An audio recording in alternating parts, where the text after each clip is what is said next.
guys, welcome back to the channel, and today we're going to be reacting to Living in Korea versus USA, part 2. Even more things I missed from America. So I guess the first video did well. We're doing part 2. Before we get started, I just want to let you know that my Korean skincare routine is back on sale for 1 month at 49% off and free international shipping. Cheers, All good the information and details will be down below. Hello, Prince family. This is Megan Moon, aka Talent 미국 사람입니다. And as you know, I've been in Korea for 13 years now. And last week, I made a video on stuff that I missed from America. Let's get started with part 2.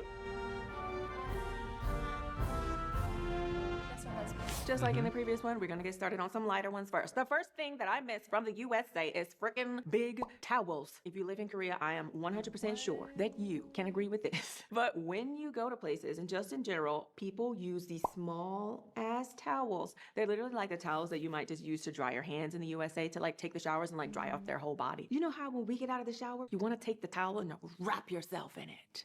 It's just so nice and warm. In Korea, a lot of people don't do that. They just have this little ass towel and then they just want to wipe off their body. So when you go to some hotels, swimming pools, to the spa, to the gym, places where you go and you have to take a shower, they only give you these little tiny towels. So I typically just bring my own. And if you do want to find big towels, they typically don't sell them like at the local marts. You might have to go to like a place that actually sells just towels to go and get like a really nice, big, luxurious ones. So when we moved into our new house, my husband actually ordered some big, luxurious towels. Yeah, I've never heard this before, like the towel issue. I get it. I understand how it can be, inconvenience, but I never. I would think maybe for space-wise. Probably, yeah. Towels, and he got, the Moon family engraved on it. So sweet. But it's so funny, he doesn't use them. My husband thinks it's weird to use a big towel. He's like, just use a small one. You're just wiping your body off. And I'm like, I want to engulf myself in this towel after the shower, especially in the winter when it's kind of cold. So the next thing that I miss from the USA is definitely personal space. Just space in general. I mean, I drive, and parking spaces are so incredibly small that you can't actually open the door fully at all. This would drive me crazy. Well, get ready. Crazy. So if you're somebody who has some girth on you, Crazy. I can imagine that it'd be hard for you to get out of the car, because even me, I have a hard time getting out of the car with just my fake boobs. Sometimes gotta squeeze like this. When I was pregnant with my twin belly, not a chance in hell I'm even getting a part of myself out of that door. But luckily, because I drive a Ford Explorer, the back seats can go down. So literally, I had to climb out of the trunk. And even not being pregnant, there was a few times I had to climb out of the trunk. And because our kids still need car seats and they're on either side of the car, when I'm taking them to school, I have to always just park like an asshole in between two parking spaces like this so nobody comes next to me, just so I can get them out of school and get them both in each side of the car. I mean, I'm only there for like, 5 minutes, so it's fine. But typically, there's not enough space. So if you're new and you don't know my skincare routine, let's go over it together. You guys know I typically use the green tea enzymatic powder wash. Okay, we do not care about the skincare routine here. If you care, you can watch it separately. Taking the subway away, people here don't really care much about personal space. I have taken the subway in America many times, and if the subway is really full, people just won't go in, right? We have this spatial awareness where it's like, okay, each person needs to have this much space around them, right? So can I go in and still allow for everyone to have this amount of space? If not, we say it's too crowded, and then we might wait for the next one. But in Korea, they don't. They were like, look, is there a space I can squish in? I'm gonna squish in. And then everybody just gets squished together. So you're literally like this with people all around you, touching you on either side. You can't even pull your hand up. So you have to have your hands up before you get in like this with your phone. So you could like be looking at your phone like this. So that's why you really gotta avoid rush hour. And another reason why it makes me feel uncomfortable, something like this, it happened once to me, but I know that it's happened to. Yeah, the thing with public transit, when we do again these European reactions, everyone hypes up, oh, public transit is so.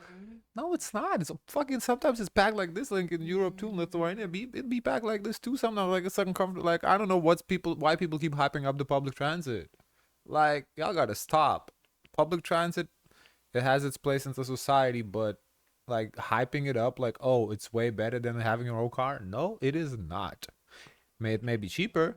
Yes, but it's not better.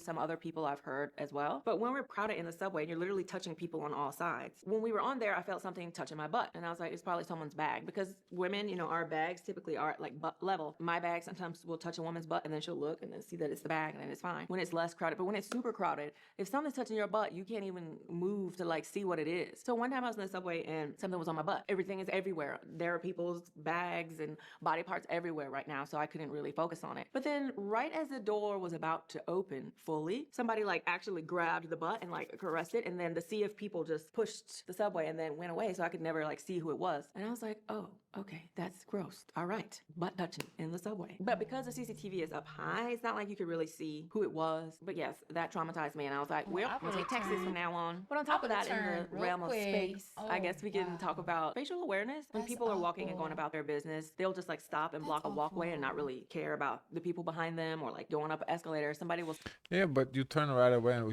you won't even be able to see. It's so crowded, you don't know who is It's it. obviously a guy. Oh, okay, sure, but if there's a lot of guys, know which guy. All of them gonna get it from me. Everyone can get a speech. stop at the top of the escalator and just like look at their phone or something. There's That people is behind you, awful. sir. Can you get out the way? And then pushing, people literally just push you out of the way to get where they're going. And that used to bother me a lot, but I'm like, you know what? I'm just gonna push these people back. And probably for like a good 3 years or so when I first came here, I always was saying sorry if I bumped into someone, and then it sort of got exhausting. So it's understandable. When you live in the big city in Korea where you're bumping into people, you're gonna have to be saying sorry all day. So I do understand why people don't do it, because it was exhausting for me. After 3 years, I was like, okay, when in Rome, do as the Romans do. Get your line back on. Out of the way. And that, folks, is why I That'd be hard decided for to move me. to Paju, out in the countryside, so I wouldn't have to deal with that, because it can be difficult be after a while. hard. Just even how society is laid Don't take out, public like transit. everything is centralized in certain areas, all tight together. Or even in the countryside, there's like nothing, rice fields, and then like 5 apartment buildings just all stacked up together. Actually, when we were in the US in Fayetteville, Georgia, where my family lives, there was like a whole street with nothing, and there was just one house. And my husband was like, why is there just one house like on this road with all of this space? He thought it was weird that someone would just want to have a house not surrounded by other houses. So another thing that I miss is garlic bread that's not sweet. If you've been in Korea any amount of time, you know that garlic bread is always sweet. And they got me the first few times I was here. I was like, garlic bread at Paris baguette, let me try it. Okay, there's sugar on it. Okay, got it. Didn't eat that one. Go to the tous les jus. Garlic bread, this is surely gonna be the garlic bread. It's sweet. Okay, not too leisure. Let me try some other coffee shop. All of them. Is it supposed to still be garlic? Is it garlic bread that's sweet, or she thinks it's garlic bread, but it's not garlic bread? It's like a sweet bread. I've never been to Korea. I don't know. But that's like such a weird issue. Just make your own bread. Like, why is that complicated? I don't know. Sweet. Every single bakery you go to and there's garlic bread. It is sprinkled with sugar. And just in general, a lot of things that we typically will enjoy savory flavors for in Korea are laced with sugar. Can I tell you the amount of times when I first came here, the first few years, that I bit into something wholly expecting that it was going to be savory, only to find out that it was laced with sugar. Even potato chips, like there was these truffle potato chips, like a new truffle potato chip flavor that came out, and I was like, oh, I wouldn't mind potato chips, sweet potato chips. I do like the, not potato chips, but like, we have the, like a corn chip, the popcorners. Like they have like a sweet flavor. I like it. I think I would like sweet But potato you're chips. expecting salt though, savory. But I think there's salty ones too. She's just saying there's sweet ones too. So for me, I wouldn't. I think potatoes. I would be interested in trying in sweet potato chip. sweet as truffle. It's not gonna be sweet. And then I bit it and it was sweet. And I go on the back of the bag, 16 grams of sugar in a bag of potato chips that is truffle flavored, sweet truffle flavored chips. It was gross. I cannot. And I also miss vinegary flavors. A lot of the snacks that we have in the US have a lot of like citric acid or like, acidic notes. Salt and vinegar chips, for example, most Korean people I know don't like those. And a lot of Korean people, when they try American snacks, complain that they are actually too vinegary. And then one thing that I also noticed is that a lot of sweet, like baked goods in Korea don't really have salt with it. Like, when you make cookies, you gotta put the salt in it because it I'm sort of surprised enhances they the don't sweet like and gives more. vinegar flavors, because I would think kimchi is made with vinegar.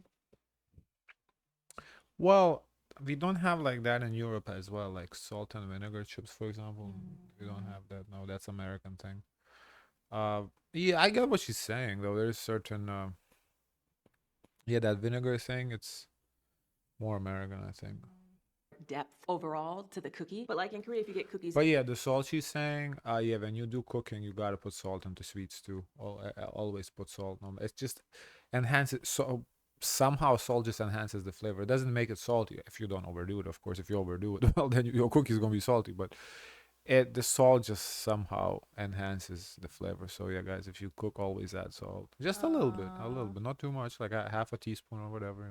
Depends on the amount. He it's cooks really just good sweet. baked Like there's goods. no salt He flavor knows in it. sweets And a like lot that. of the times they don't use like real good like salted butter in the baked goods so you don't get that deep, fatty flavor. So I find myself, if I do buy stuff in Korea, I just sprinkle some little salt on it. So good. I got some smoked bourbon salt at my house. It is so good on like chocolate brownies, chocolate chip cookies. I made these chocolate brownie bars. Smoked bourbon salt.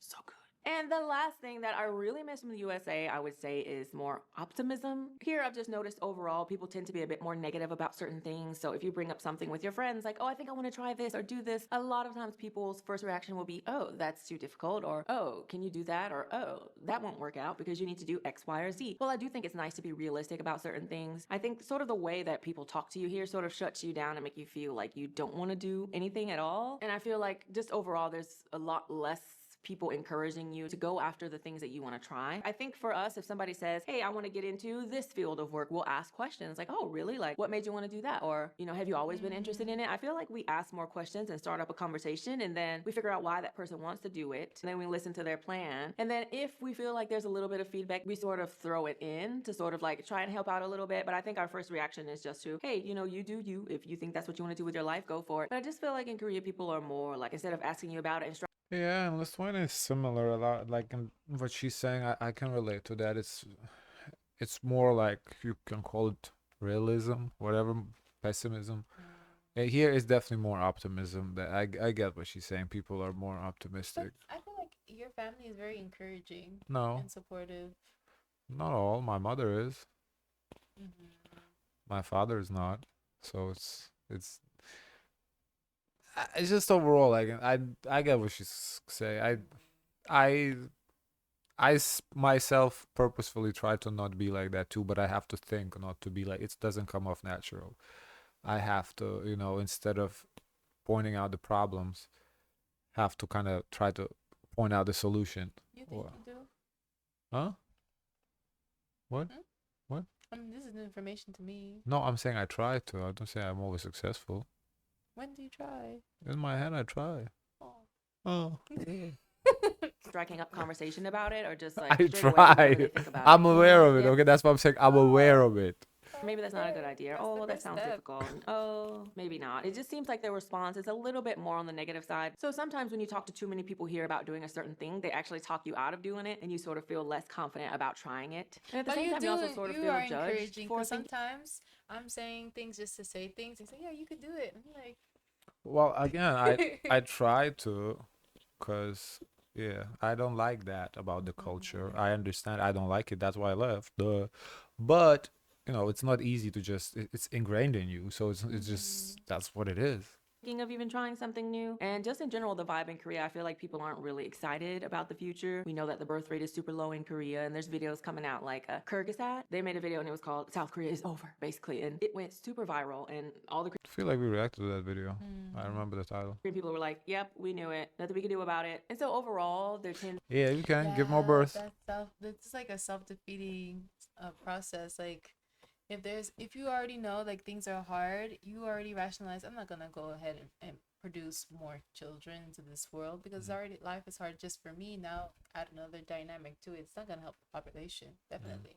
to just be this more defeatist attitude, and people are just sort of going about their daily lives without any hope for the future. And I find it to be really sad. So I do feel like here, if you are someone who's somewhat positive like myself, like you really have to keep it going yourself and make sure that you surround yourself with people who are more positive. Because one thing I have noticed is you don't really realize it, but you really are impacted by the people around you. So if I find myself having more just negative thoughts about the future and whatnot, then I really think about the last few conversations I've had about it. And if they've been negative, that's typically why. And so I really have to make an effort to hype myself up and be like, you know what, things are gonna be okay. And make sure that I'm surrounded by people who are hopeful for the future. And just to add to that, one thing I have also noticed is that a lot of people here really just lack confidence in general. There's so many people I've talked to who want to try something new, but as I just said, whenever they bring it up to people, they're like, you're silly. Like, why would you want to do that? Just keep doing what you're doing, studying in college and being a lawyer or whatever job it is that people think you should have. So a lot of people here are not really encouraged to pursue things that they enjoy. And I know it's not realistic for everyone to be doing everything that they do enjoy. You just gotta get a job sometimes and make it happen. But people I know who, for example, just wanted to be artists and they just want to open up a little art school, teach, art to kids. They just want to live a simpler life. People tend to look down on that, and they really had to fight to get it done. So if you know anybody or see like these small art places, just know that those people literally probably had to fight with their family in order to make something like that happen. So I have even more respect for those people who do that here, because in a society like this, it's not easy to sort of break out and just sort of do your own thing and not go like with the flow. So those were some more But things what's that I feel. crazy is that even if those parents were not supportive, once you do get to that success, they're hyping you up to the relatives. Like, look, look, look, look, look, look. But like, where was this attitude when I was like even thinking of this idea in the first place? Yeah. Can I see the comments?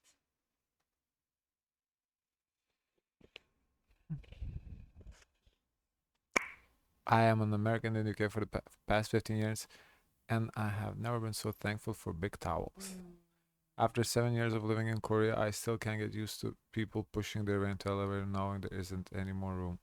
Yeah, that's dangerous to me.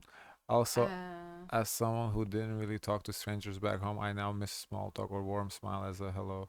If you go to an actual no brand store, not the ones in E-Mart, they have a really nice frozen garlic bread, super buttery and garlicky. That's a good advice. Good tip. If it is at all possible, could you and Mr. Moon talk about how Mr. Moon became a pattern maker? What? Maybe he makes patterns. What does that mean? I don't know. Because somehow Mr. Moon is a profession that I would consider artistic and creative, and that doesn't seem like a field they often push in Korean men specifically to pursue. Oh, what is pattern maker? Interesting. Okay. Guys, of course, let us know your thoughts. Forget to like, comment, and subscribe. Join the Discord. Zoys, share as much kindness as possible.